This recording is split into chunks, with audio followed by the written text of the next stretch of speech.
relato da queda, e imediatamente após a gente começa a ver o que aconteceu.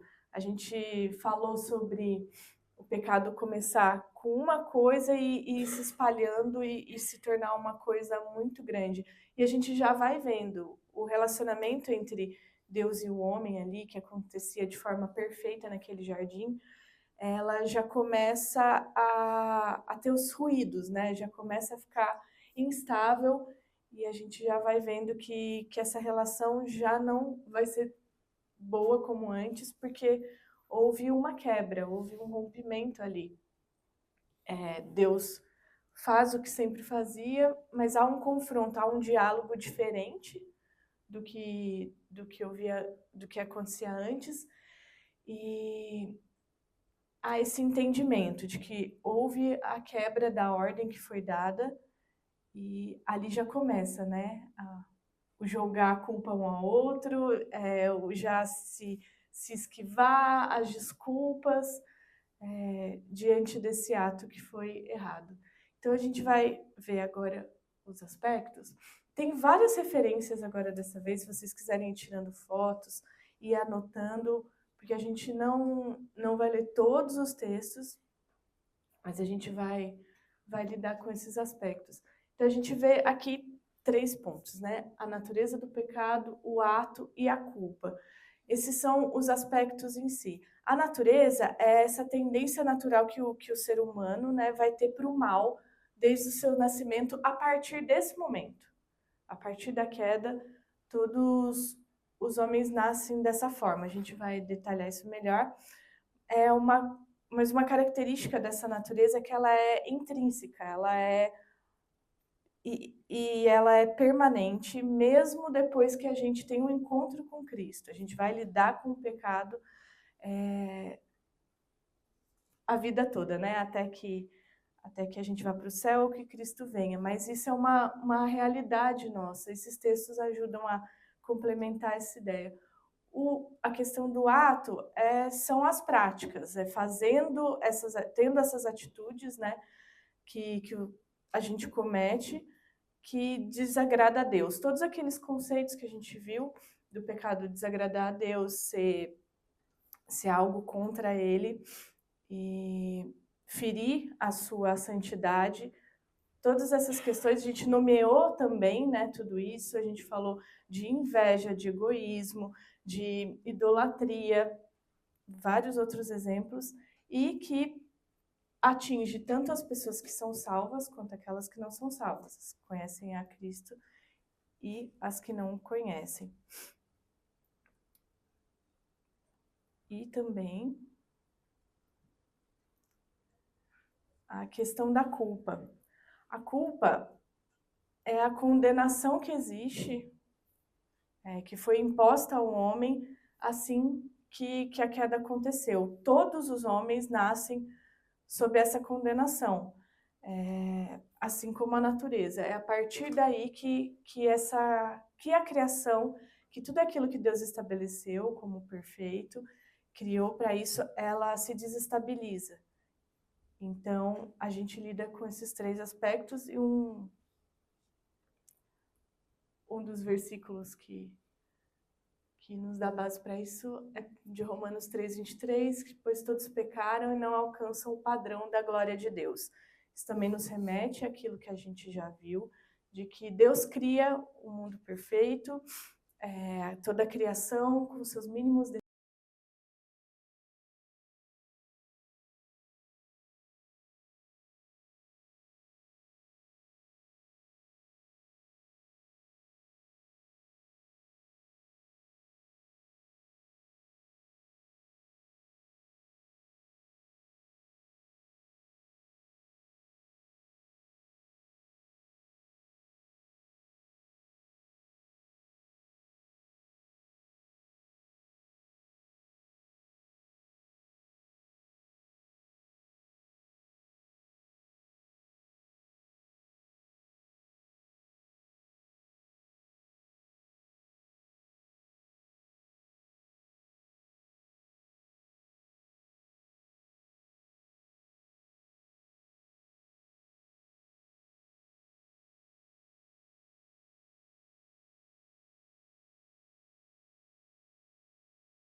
Então o Senhor Deus disse à serpente: uma vez que fez isso, maldita é você entre todos os animais, domésticos e selvagens. Você se arrastará sobre o próprio ventre e rastejará no pó enquanto viver. Então,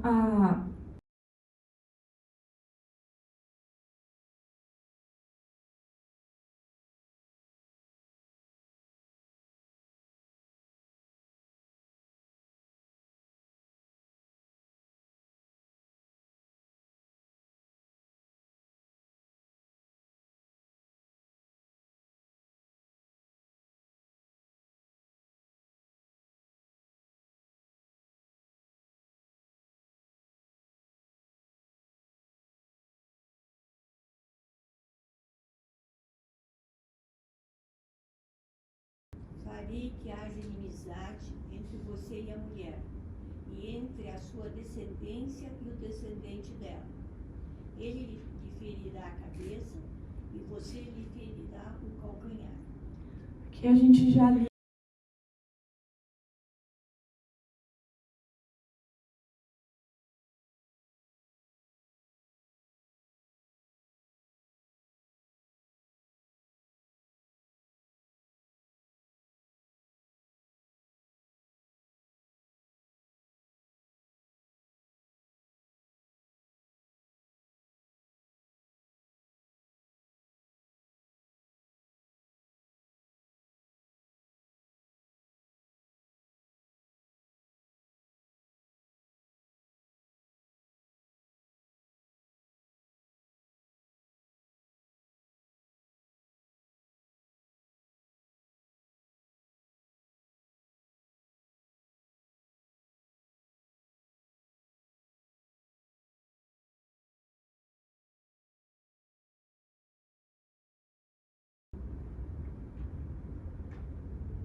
A mulher, ele disse: farei mais intensas as dores de sua gravidez, e com dor você dará à luz. Seu desejo será para o seu marido, e ele a dominará.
por que alguém leia esse trecho, por favor.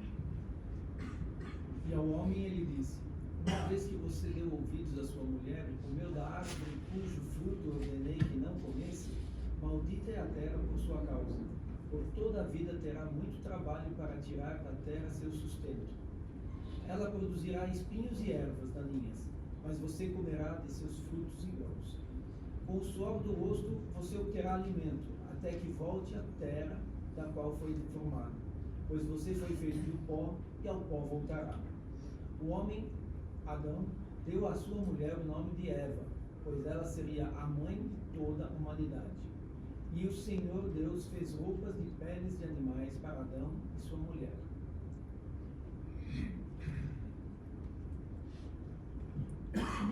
Pode continuar. Então o Senhor Deus disse: Vejam agora os seres humanos se tornarem semelhantes a nós, pois conhecem o bem e o mal.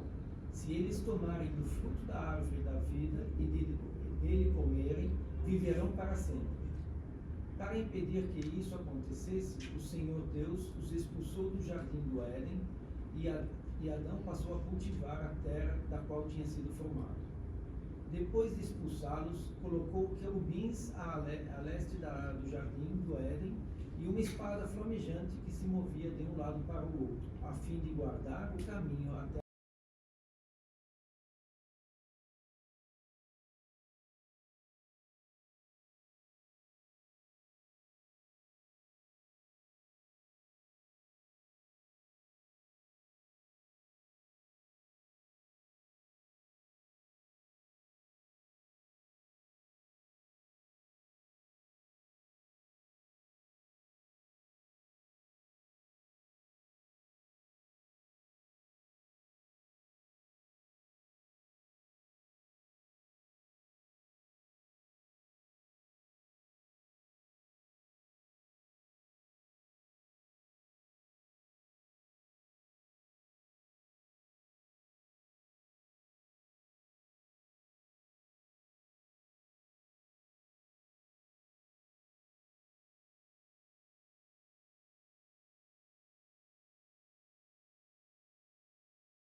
tem, né? A culpa já faz com que ele perceba que ele estava nu e ele tenta ali com as folhas das árvores fazer algo que tampe a sua nudez, mas Deus vem e interfere. Aqui já fica muito claro que o homem não consegue fazer isso por si só.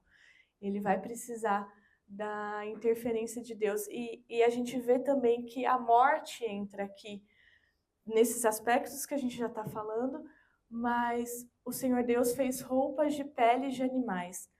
Para que essas peles sejam roupas, algum animal precisou ter sido morto. Então, a gente começa a lidar com a morte aí. E a separação física ali, né,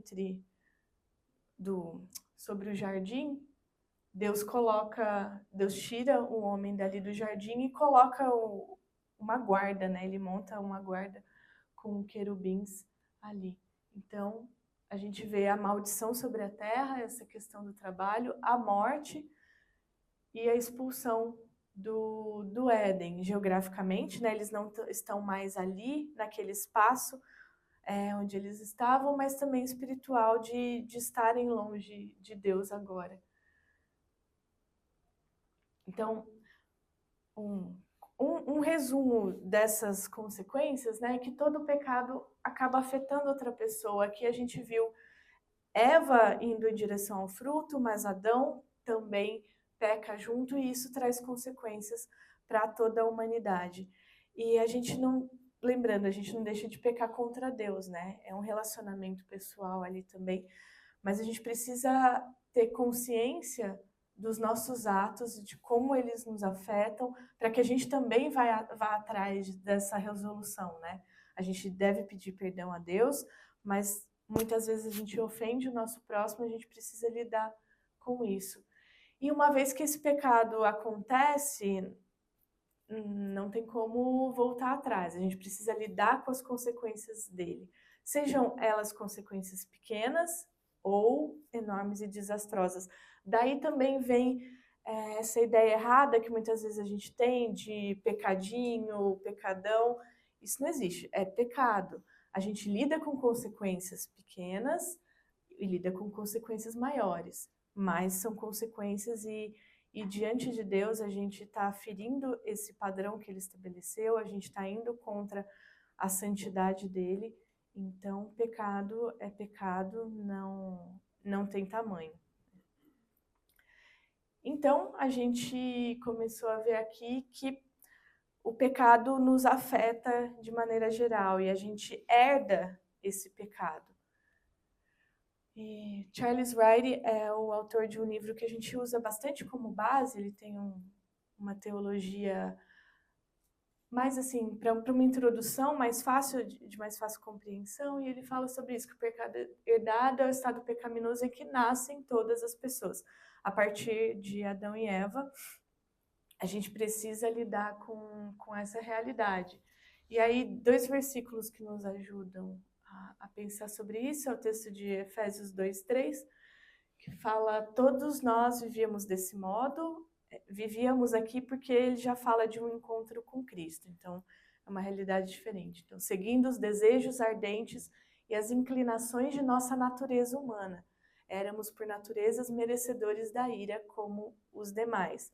Então, esse afastamento de Deus nos traz a condenação. E no Salmo 51, Davi fala sobre esse início da vida, né? Relacionado ao pecado. Pois sou pecador desde que nasci, sim, desde que minha mãe me concebeu. E a gente consegue ver também a extensão disso, como isso nos afeta como ser humano, né? O nosso intelecto é cegado, porque a gente está lidando aqui falando sobre pecado e a gente pode muito bem achar que, tendo todo esse conhecimento, a gente pode se ver livre disso e conseguir lidar melhor.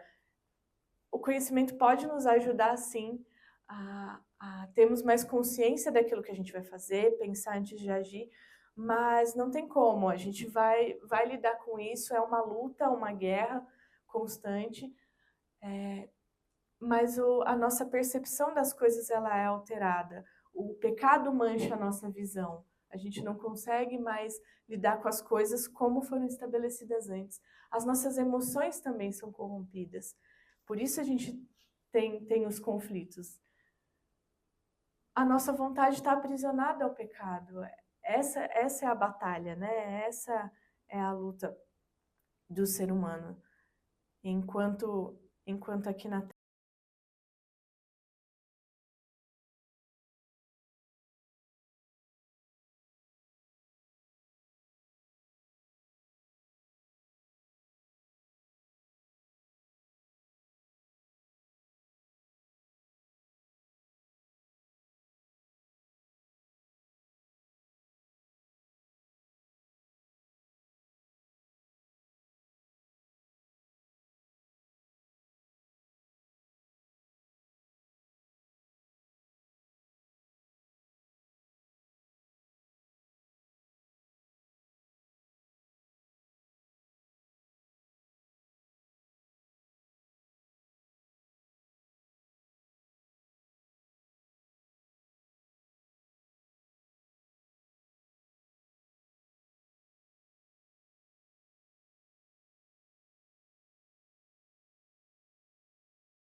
mas o remédio é a justiça imputada de Cristo. Então, assim como essa condenação é imputada a nós, quando Cristo se sacrifica em nosso favor, é imputada a nós a justiça, né? Essa questão muda. E aqui eu tenho para trazer para vocês alguns ensinos que o próprio Jesus trouxe sobre pecado. Então aqui são textos que estão nos evangelhos, e a gente pode começar não, a gente já tem lidado com isso, mas trazer alguns nomes, né, daquilo com o que a gente luta, e quando a gente dá nome a esses pecados, a gente consegue identificá-los de forma mais direta nas nossas vidas, né?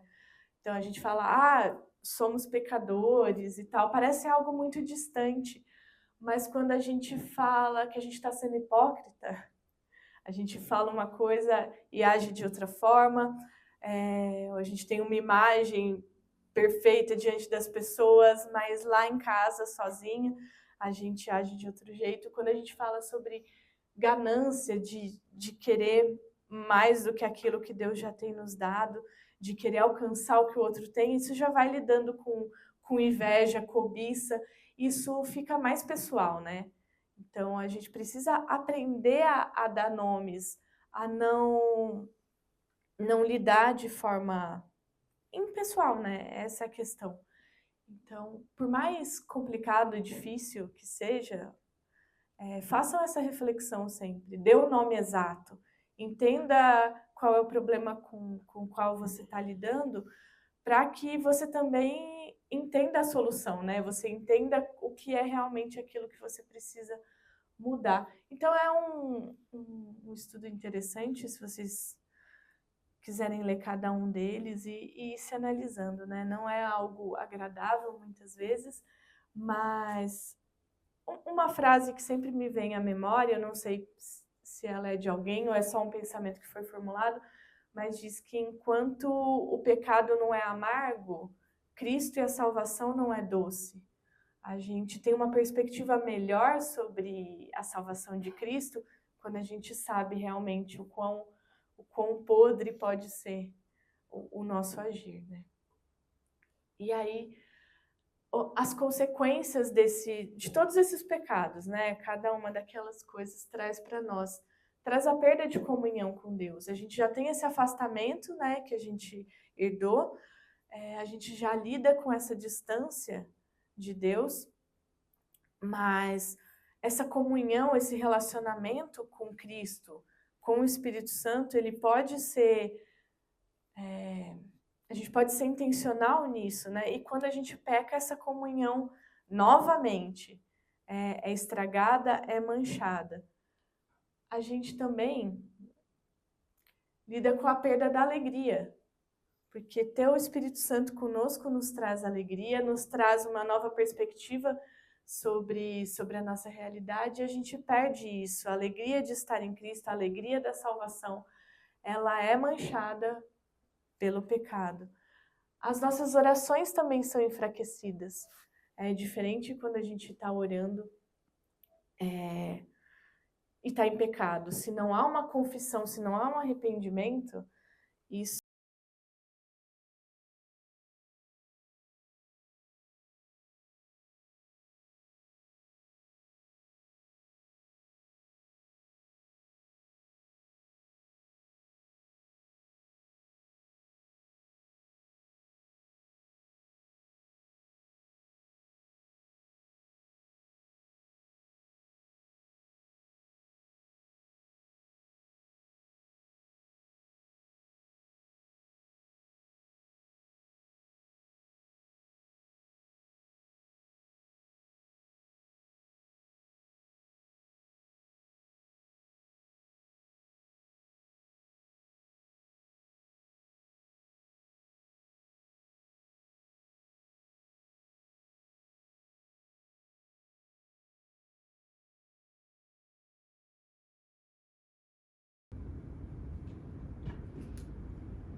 Alguém pode ler, por favor?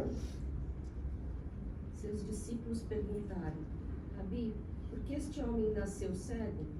Foi por causa dos seus próprios pecados ou dos pecados dos seus pais? Jesus respondeu: nenhuma coisa nem outra. Isso aconteceu para que o poder de Deus se manifestasse.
Não temos poder algum para administrar, controlar, minimizar ou escapar de nosso pecado, pois não é apenas algo que fazemos ocasionalmente, mas é quem somos.